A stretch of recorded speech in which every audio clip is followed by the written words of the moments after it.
How about one more time for your host, Todd, everybody? Clap it up for Todd. What's good, huh?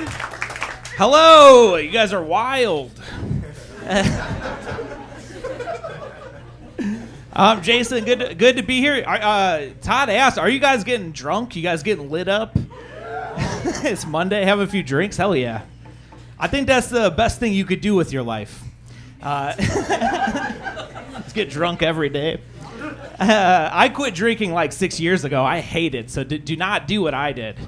I love it if you guys all get hammered, and then later I could look at you and I could wish I was you, and from across the room, because drinking was fun, man. For me, it just got too expensive, and now life is one long day. It's horrible. Nothing breaks it up. I remember everything that happens to me. Fuck that, dude. I have sex. I feel all of it. It's way wetter. You guys don't even know. You guys are all drunks, you know?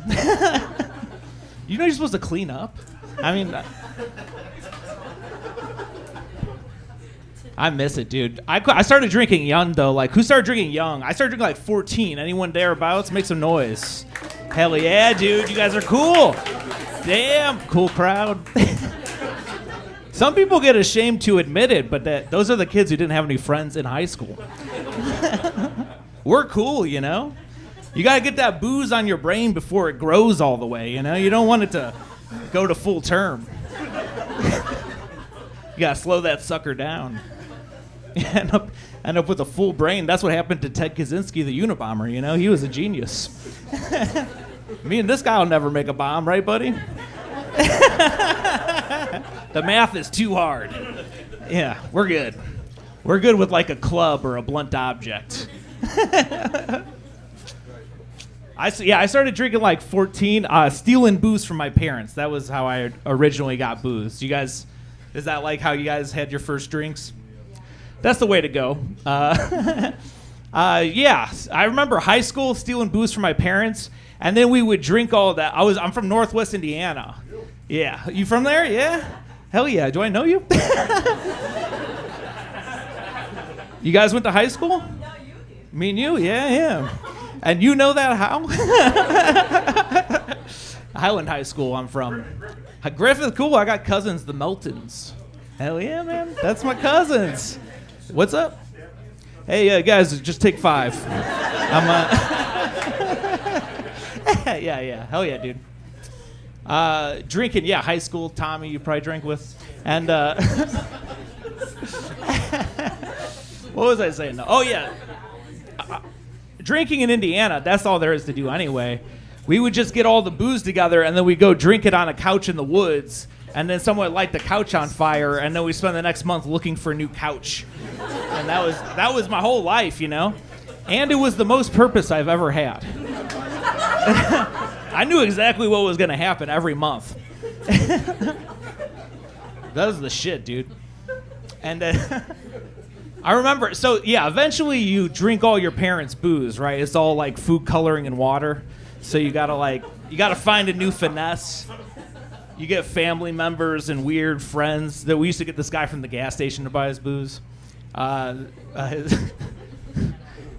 guy, then he asked to hang out with us, and we were like, all right, we're not going to ask him anymore.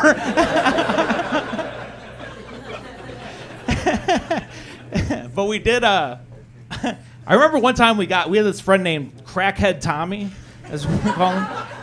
And it's funny because he didn't smoke crack for like 3 years after he got that nickname, so we like knew ahead of time. And he had like an uncle who came and bought us booze one time.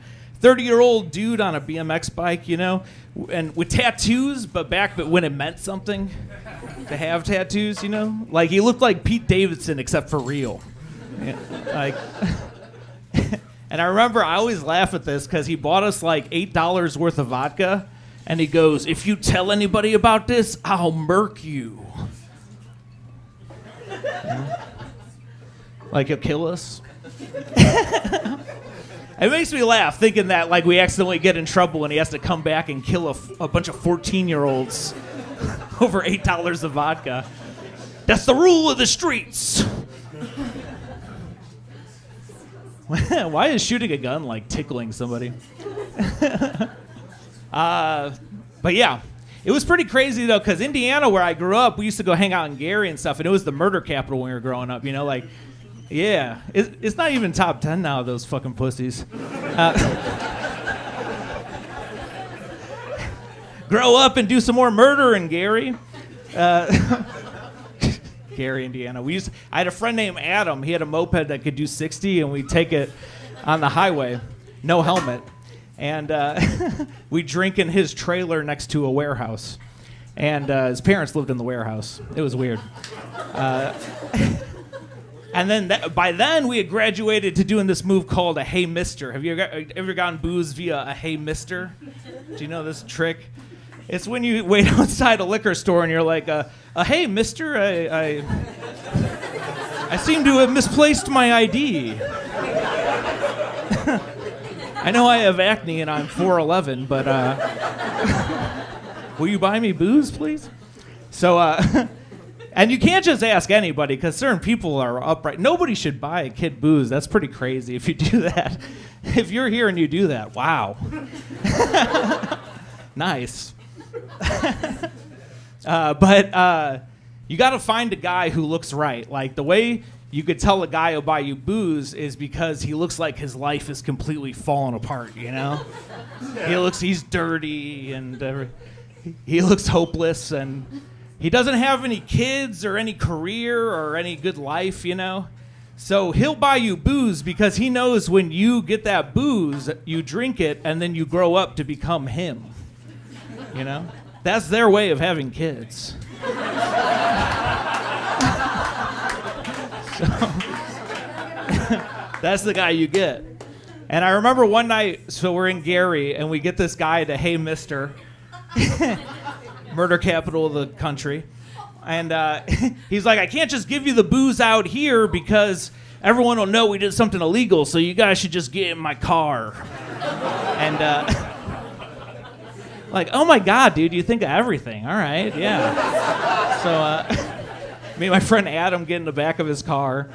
And I'm like, give me the booze. He's like, no, if you get out of my car with the booze, I'll get in trouble. It's like, again, you think of everything. Wow, you should play chess, dude. It's like you thought of our every move.